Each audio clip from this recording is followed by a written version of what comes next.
Dari awal sampai pada akhirnya kita bagikan firman itu kepada orang lain. Coba Bapak Ibu perhatikan proses-proses berikut ini. Proses Alkitab dari Tuhan sampai kepada manusia. Yang pertama dimulai dari gagasan dalam pikiran Allah. Artinya begini. Yang asal muasal daripada firman itu Tuhan. Asal muasal dari firman itu Alkitab itu adalah Tuhan. Itu artinya Alkitab itu adalah gagasan pikiran Allah. Bahkan dalam bahasa lain saya kasih istilah yang lebih sederhana. Alkitab itu adalah isi hati, isi pikiran, isi perasaan, dan rencana-rencana Tuhan yang terindah, termanis bagi kita untuk hidup di dunia ini dan juga bagi kita yang nanti hidup di surga. Itu awal mula dari asal muasal daripada Allah. Lalu setelah itu diwahyukan, dibagikan, disampaikan kepada para penulis yaitu nabi dan rasul. Sudah barang tentu Tuhan menyampaikan firman-Nya itu, mewahyukan firman-Nya itu lewat hati, pikiran, perasaan para nabi dan juga para rasul. Lalu setelah itu bagian yang masuk ke bagian yang keempat. Diilhami Tuhan. Artinya apa? Firman itu yang Tuhan sampaikan kepada Tuhan sampaikan kepada para nabi dan penulis itu diperteguh, diperjelas. Itu pengilhaman di sini. Diperteguh, diperjelas Tuhan firman-Nya itu di dalam hati dan pikiran para nabi dan para rasul itu. Sehingga melahirkan urutan yang kelima, yaitu apa? Masuklah firman itu di dalam hati dan pikiran para penulis Alkitab itu sendiri. Lalu setelah itu dilanjutkan lagi dengan yang namanya apa? Kanon, batasan. Kita udah bahas panjang lebar ini. Misalnya batas awal Alkitab kita Kejadian, batas akhir dari Alkitab kita adalah Wahyu. Setelah fix di situ, batas awal Alkitab kita Kejadian dan batas akhirnya adalah kitab Wahyu, maka terkumpullah Alkitab itu. Protestan 66 kitab, Katolik 73 kitab, Kristen Ortodoks 81 kitab. Saya sudah jelaskan, perbedaan jumlah ini tidak dalam kategori penambahan firman atau pengurangan firman. Bukan. Perbedaan jumlah ini hanya terletak pada penyusutan jumlah pasal. Ya. Contoh. Yahudi Tanak 24. Oke. Kita PL-nya nih. Ada kitab nabi-nabi kecil. Mereka hitung satu. Maka menjadi 24. Sedangkan Protestan dan Katolik, Kristen Ortodoks, kitab nabi-nabi kecil itu dibuat secara mandiri. Artinya apa? Menjadi kitab sendiri. Contoh, ya, lahirlah kita apa? Kita nabi-nabi kecil, Nabi Yoel, Hosea, itu dibuat sendiri-sendiri. Ya, maka itu yang terjadi sebenarnya dengan adanya perbedaan jumlah ini.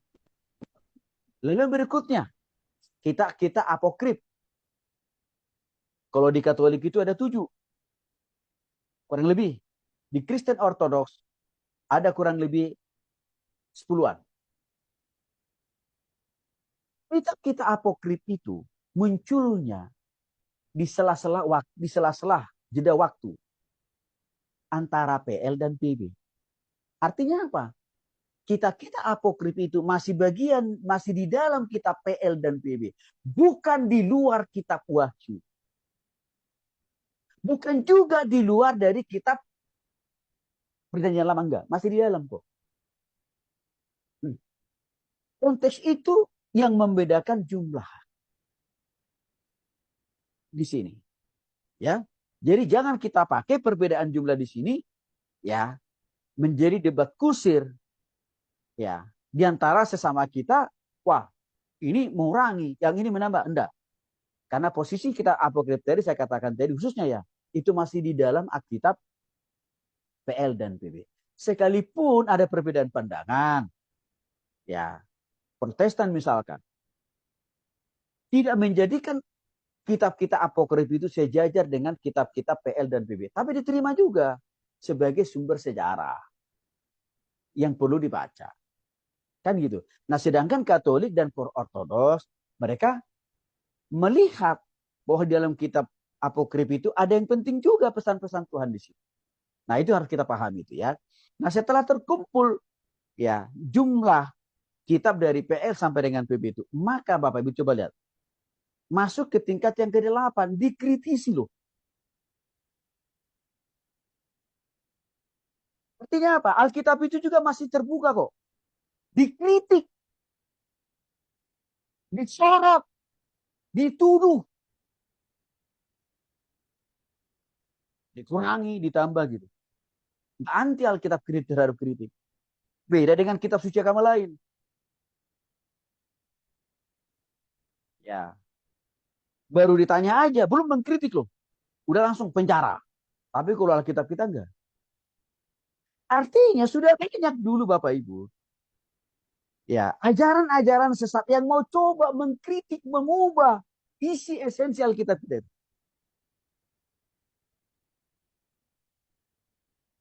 Banyak kok. Tapi kritikan itu bisa dijawab oleh Alkitab kita yang terdiri dari dua bagian besar PL dan PB. Cara menjawabnya kemana? Gimana? Ditunjukin ayatnya. Dijawab pertanyaan orang-orang yang mengkritik itu. Dengan menunjukkan ayat di dalam Alkitab PL dan PB. Itu caranya. Jadi setelah terjawab dari kritikan-kritikan itu, maka masuk lagi dalam urutan periode berikutnya. Periode ke-9 yaitu apa? Diterjemahkanlah Alkitab kita itu. Penerjemahan yang pertama adalah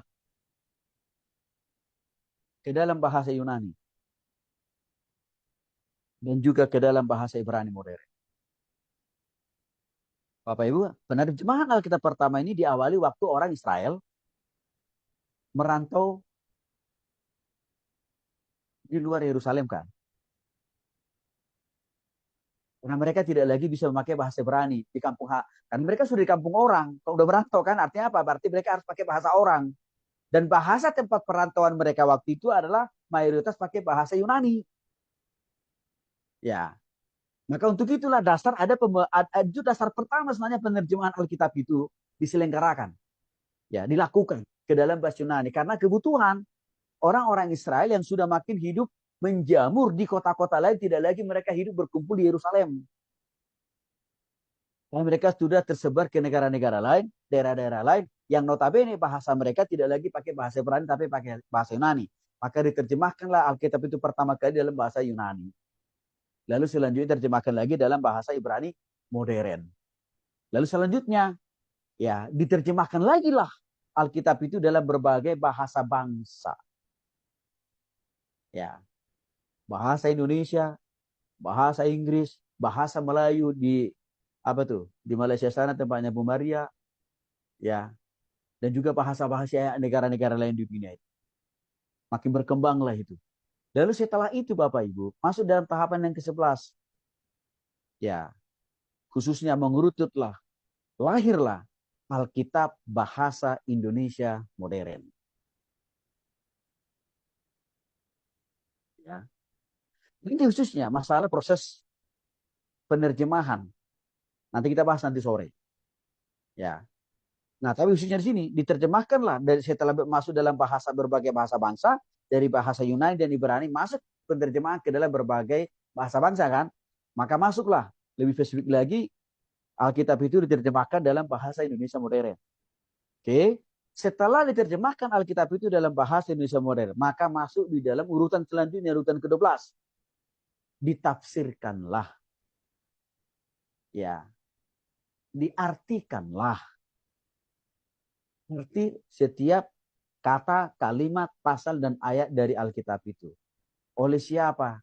Ya oleh hamba-hamba Tuhan kan. Kita-kita ini nih. Oke? Lalu setelah itu, ya kita khotbahkan ke orang lain. Maka orang paham firman Tuhan itu. Masuk ke bagian yang ke-13 nih. Setelah firman Tuhan itu kita pahami. Ya kan? Kita mengerti. Lalu kita hidupi. Ya, proses yang ke-14. Oke? Setelah kita hidupi atau kita praktekkan atau kita aplikasikan, maka terjadi pertobatan dalam diri kita. Tapi juga apa? Terjadi perubahan, transformasi di hati, pikiran, perasaan, dan totalitas hidup kita. Makin berubah, makin lebih sempurna lah hidup kita di hadapan Tuhan. Lalu setelah itu masuk dalam urutan yang ke-16.